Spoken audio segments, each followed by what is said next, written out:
Hello everyone, I'm going to initiate a series of partition proceedings under HP land revenue act. और ये series ना केवल students और advocates, even every person, चाहे वो weather he has a land और not in Himachal Pradesh और also other state also. It means कि अगर आपके पास ज़मीन है तो यू शुड नो कि what is the procedure of partition. और बेसिकली आई फोकस, मैं हिमाचल प्रदेश जो भूमि राजस्व अधिनियम 1954 का है उसके तहत किस तरह विभाजन और उसकी कार्रवाई होती है, और जो हमारी लोकल लैंग्वेज है उसमें बोलते हैं उसको तकसीम। सो जो फर्स्ट पार्ट है अभी मैं ओनली शॉर्ट व्यू दूंगा, उसके बाद day to day I will give you the detail videos. First is part 1 is your legal concept and applicability कि partition is the legal division of jointly held land under the HP land revenue act 1954। सीधी सी बात है कि जहाँ पर partition होगा किसके बीच में, पार्टीशन हमेशा it is between 2 person, it is between among 3 person, 4 person, 5 person, 6 person. Instead of person अगर हम यहाँ पे बोलें कि को शेयरर, जो राइट जो लीगल वर्ड है वो है को शेयरर, जैसे कि हम बोलते हैं मुस्तलिका खाता। इस तरह की बहुत सारी लीगल टर्म जो है वो मैं आपके साथ डिस्कस करूँगा। अभी तो मैं शॉर्ट सा व्यू दे रहा हूँ कि what we are going to discuss, कि हम आगे क्या डिस्कस करने जा रहे हैं। तो जो संयुक्त भूमि होती है उसका बंटवारा जो है हिमाचल प्रदेश राजस्व अधिनियम के तहत किस तरह चलता है, और उसके बारे में जो हम डिस्कस करेंगे।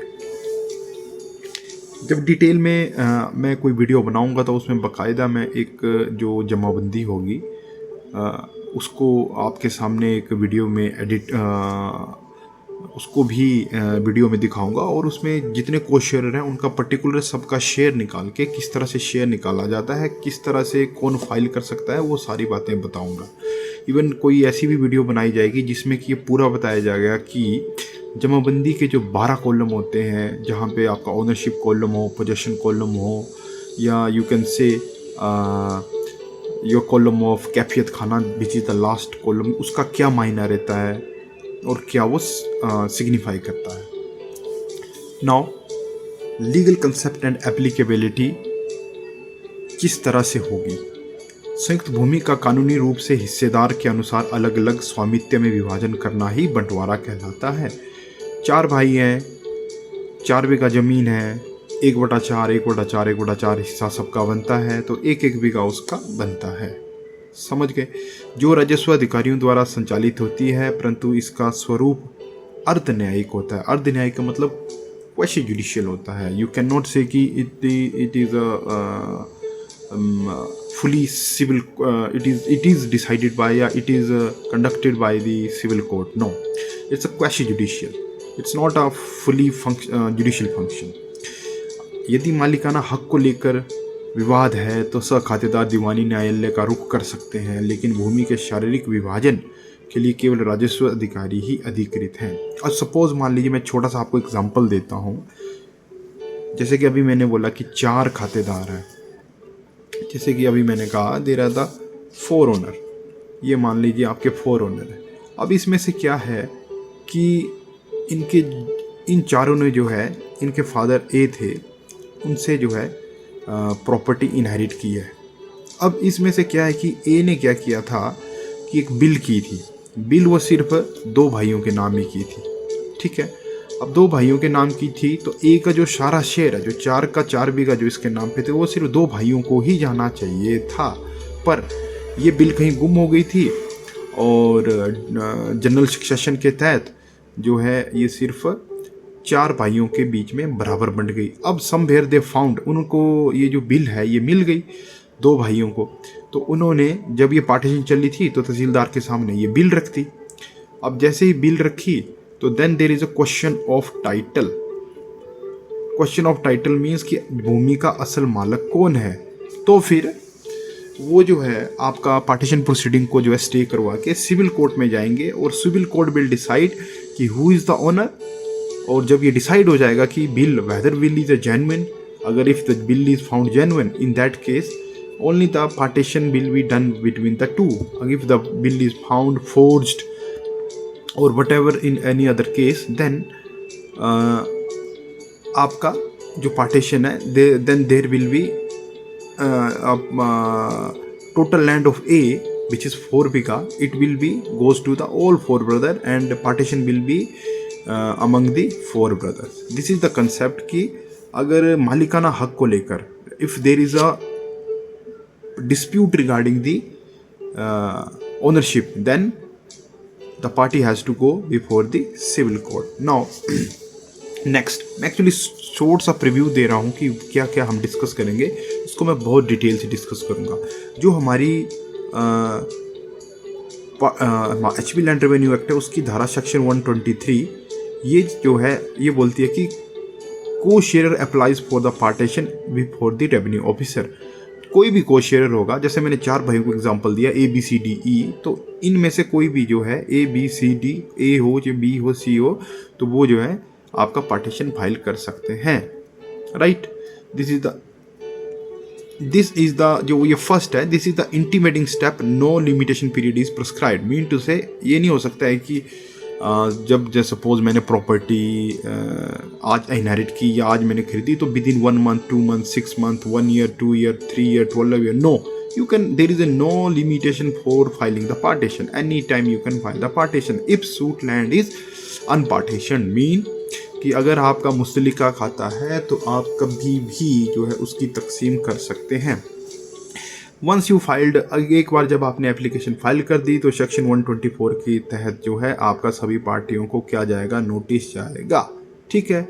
फिर उसके बाद disposal of objection after hearing. Suppose मान लो देयर इज अ, आपका क्या होता है जब नोटिस जाता है, नोटिस के बाद जो है अगर किसी को कोई दिक्कत है, किसी को कोई ऑब्जेक्शन है उस पार्टीशन के रिगार्डिंग, तो वो क्या करते हैं, ऑब्जेक्शन फाइल करते हैं। इफ़ अगर ऑब्जेक्शन फिट नहीं है तो फिर जो भी आपका 126 के तहत जो रिजेक्शन ऑफ अनफिट एप्लीकेशन, जो आपका तहसीलदार है, you can say the assistant collector first grade और second grade, they will reject the objection. उसके बाद सेक्शन 127 आता है, उनका जो है डिवीज़न, हिस्सेदारी के अनुसार जो विभाजन होगा, division as per the entitlement and rule, जो भी आपका रूल है, जो भी आपकी शेयर बनता है उस हिसाब से आपका डिवीज़न बनता है। Mean to say MOP is a very important memorandum of partition कि how your partition will be conducted on the spot.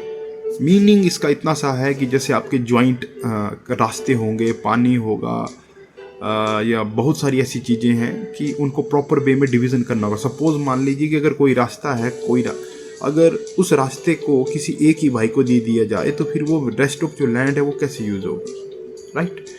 सो तहसीलदार बोलेगा कि जो रास्ते हैं वो आपके मुस्तलिका मतलब जॉइंट शेयर में रखा जाए, जिसमें जो सबका शेयर काटा जाएगा 1/4 फाइनल। और उसके बाद वंस जब आपका ग्राउंड में पार्टीशन कंप्लीट हो जाती है तो वो पार्टीशन की जो फाइल है that come to the before tehsildar, और जब तहसीलदार के पास आती है फाइल तो वो फिर से किसी को पूछता है पार्टीज़ को कि आपको कोई ऑब्जेक्शन है इस पार्टीशन में तो दें, अगर नहीं है तो वो फाइनल ऑर्डर पास करता है। फाइनल ऑर्डर पास करने के बाद फिर आपका एक बहुत इंपॉर्टेंट होता है जिस वर्ड है जिसको बोलते हैं दखल, और इंग्लिश में बोलते हैं warrant of possession. Warrant of possession का मतलब ये होता है कि जो आपकी भूमि में जो ज़मीन है, जो आपके पार्टीशन हुई है 4 हिस्से में, जैसे कि मैंने एग्जांपल दिया था ABCD, तो कौन कौन सा हिस्सा किस किस को आया है उसकी निशानदेही देके उनको कब्जा दिया जाता है। Proper demarcation mandatory under section 107 में जो है आपकी डिमार्केशन होती है। और उसके बाद जब ये सब कुछ हो जाता है तो in between then there is a mutation, आपका इंतकाल भी किया जाता है कि ये वाला पोर्शन आपका A पार्टी का है, ये वाला पोर्शन आपका B पार्टी का है, ये वाला पोर्शन आपका C पार्टी का, ये वाला पोर्शन आपका D पार्टी का है। तो this is all about the short preview about the partition. मैं इसको बड़े डिटेल से डिस्कस करूँगा। I hope you guys enjoyed it.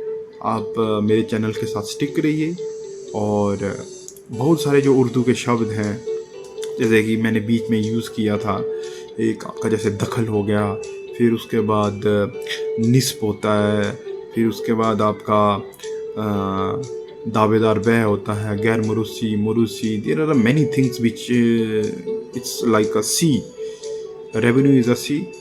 So that कि मैं आप सबको समझा सकूं कि एक्चुअल में ये है क्या और इसका क्या मीनिंग है। आप मेरे साथ स्टिक रहिए, कंटिन्यू रहिए, आपको बहुत सारी चीज़ें जो है सीखने को मिलेगी। धन्यवाद।